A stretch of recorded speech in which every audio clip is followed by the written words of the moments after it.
அதான் எப்படி அது சொல்கிற அளவுக்கு எனக்கு வயசும் இல்லை அறிவும் இல்லை. பட் அது ரொம்ப ரொம்ப முக்கியம்னு நான் நினைக்கிறேன். லைக் கம்ப்ளைண்ட் பண்ணுறதுக்கு முன்னாடி நம்மளே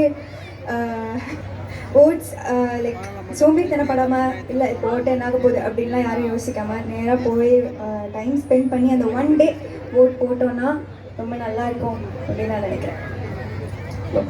அவங்க சொல்லிட்டாங்க, நீங்கள் என்ன சொல்ல இருக்கீங்க? அதாவது லைக் இந்த கான்ஸ்டியூஷனோட ஒரு நமக்கு இருக்கிற நிறைய கடமையில் முக்கியமான ஒரு கடமை, முதல் கடமை வந்து நம்ம ஓட் பண்ணுறது மட்டும்தான்.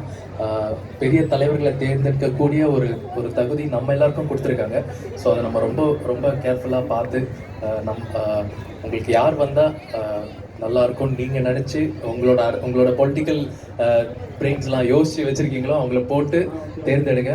Voting is a must. நம்மளோட நாட்டுக்கு வந்து அது ஒரு தலையாய கடமை சொல்லுவாங்க. ஸோ அதனால் எல்லாருமே ஓட் பண்ணணும்.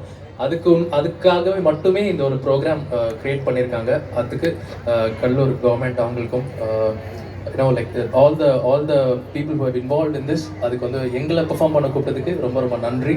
அண்ட் உங்கள் எல்லாரையும் இன்னைக்கு என்டர்டெயின் பண்ணுறதை தாண்டி இந்த ஒரு பர்டிகுலர் திங் ஓட்டிங்காக இந்த ஒரு ஈவெண்ட் நடத்துகிற கடலூர் கவர்மெண்ட்டுக்கு ஒரு பெரிய பெரிய நன்றி. அண்ட் சீக்கிரமே பேண்ட் வந்ததுக்கப்புறமா நம்ம எல்லாரும் வந்து நிறைய வைப்பான சாங்ஸ் பாட்டு போய் என்ஜாய் பண்ண போகிறோம். ஓகே.